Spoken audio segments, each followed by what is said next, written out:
नमस्कार, मी डॉक्टर अलका सावरकर, सहयोगी प्राध्यापिका औषधीशास्त्र व विषयशास्त्र, नागपूर पशुवैद्यकीय महाविद्यालय नागपूर येथे कार्यरत आहे. जसं की आपण सर्वजण जाणताच आहे, आपल्याला माहीतच आहे की हा आठवडा 18 ते 24 नोव्हेंबर हा आठवडा आपण प्रतिजैवी ते प्रतिरोध जागरूकता दिवस म्हणून साजरा करतो. आणि हा पूर्ण सप्ताह आपल्याला AMR म्हणजे काय याबद्दल आपण जाणून घेऊया. MR म्हणजे अँटीमायक्रोबियल रेजिस्टन्स अवेअरनेस वीक, आणि मी व माझे सहकारी या पशुवैद्य महाविद्यालयाच्या अंतर्गत हा वीक नेमकं काय असतो AMR हे आपण जाणून घेऊया. तर AMR काय, तर AMR बद्दल सांगायचं झाल्यास अँटीमायक्रोबियल रेजिस्टन्स अवेअरनेस. आणि नेमकं AMR मध्ये काय असतं, तर जीवाणू, विषाणू, परजीवी आणि बुरशीजन्य जे सूक्ष्मजीव आपल्याला आढळतात पर्यावरणामध्ये, तर त्या जीवाद्वारे जे रोग पसरतात किंवा रोगांचा प्रादुर्भाव होतो, काही वेळा संसर्ग पण निर्माण होतो आणि लोक मृत्युमुखी सुद्धा पडतात. तर या आजारावर योग्य रीतीने प्रतिजैविकांचा वापर करून आपण मात करू शकतो. पण याच प्रतिजैविकांचा वापर जर योग्य पद्धतीनं नाही झाला तर आपल्याला ज्या सिच्युएशन आपण फेस करतो किंवा याचा मानवावर किंवा प्राण्यांवर जो परिणाम होतो, तर त्याबद्दल आपण आज जाणून घेऊया. तर मी आणि माझे सहकारी याबद्दल तुम्हाला व्यवस्थित सांगणार आहे. काय AMR अँटीमायक्रोबियल रेजिस्टन्स? पूर्वी या परिस्थितीमध्ये वापरले जाणारे औषधे आता सूक्ष्मजीवांवर काम करणे निष्प्रभ ठरत आहेत. सोप्या शब्दात सांगू का, म्हणजे हे सूक्ष्मजीव आता स्वतःला बदलत चाललेले आहे, म्युटेट करत चाललेले आहेत. त्याच्यामुळे या औषधींचा, या प्रभावित करणाऱ्या औषधींचा त्यांच्यावर परिणाम होणे आता बंद झालेले आहे. अँटीमायक्रोबियल रेजिस्टन्स ही काही समस्या आहे का? हो, निश्चितच.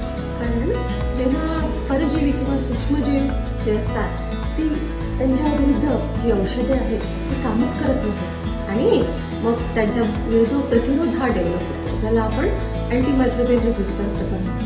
तर अशा वेळी काय होतं की जी औषधे आहेत ती काम करत नाहीत आणि आपल्याला विविध तऱ्हेची महागडी आणि जी प्रभावकारी औषधे आहेत ती वापरावी लागतात. आजाराची तीव्रता वाढते. उपचार न मिळाल्यास आजार जास्त काळ टिकतो.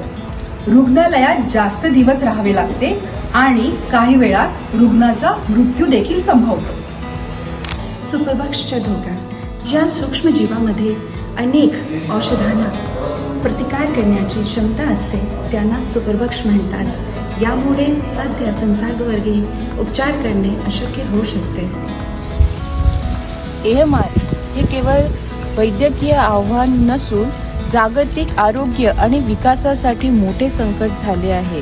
त्यामुळे साध्या संसर्ग रोगांवर उपचार करणे देखील कठीण झाले असून आधुनिक वैद्यकीय विभागाची परिस्थिती धोक्यात आली आहे. अँटीबायोटिक्स कुचकामी ठरल्यामुळे संसर्गावर मात करता येत नाही आणि त्यामुळे जगभरातील मृत्यूदरात वाढ होत आहे. सध्या अस्तित्वात असलेले प्रतिजैविकांचा प्रभाव हा फार कमी होत चाललाय आणि नवीन संशोधन करून प्रभावी प्रतिजैविके सामान्य जनांपर्यंत पोहोचवण्यासाठी बराच कालावधी निघून जातो. यामुळे आपल्याला रुग्णालयात जास्त दिवस भरती राहावे लागते आणि उपचारांवर होणारा खर्च सोबतच वाढतो व त्यामुळेच जागतिक अर्थव्यवस्थेवर मोठा ताण तयार होतो.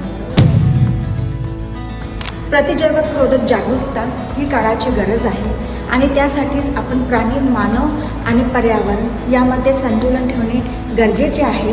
या संतुलनासाठी आपण प्रतिजैविकांचा योग्य तेवढा वापर करणे फार आवश्यक आहे.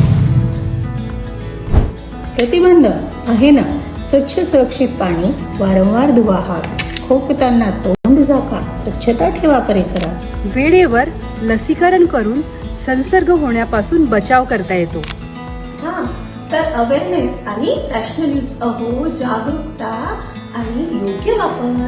प्रतिजैविकांच्या प्रतिकारशक्तीचा प्रभाव वाढवण्यासाठी किंवा त्यांचा प्रभाव नियंत्रित करण्यासाठी आपण धोरणात्मक अंमलबजावणी कशी करावी, तर पशुपालन, आरोग्य सेवा व शेतीमध्ये अँटीबायोटिक्सचा वापर करण्यासाठी योग्य ते मार्गदर्शन व कठोर नियम हे लागू करण्यात यावे.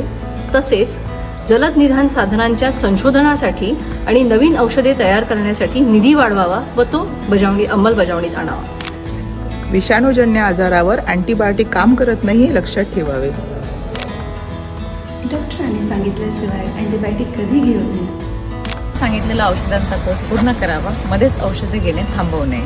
अँटीमायक्रोबियल रेझिस्टन्सला झुंज देणे ही आपल्या प्रत्येकाची जबाबदारी आहे. चला तर मग या जीवनावश्यक औषधांचा जाणीवपूर्वक जपून वापर करूया आणि पुढच्या पिढीसाठी याचा प्रभाव टिकवून ठेवूया. नमस्कार. AMRच्या लढ्यात आमची साथ द्या. जागरूक व्हा, जाणकार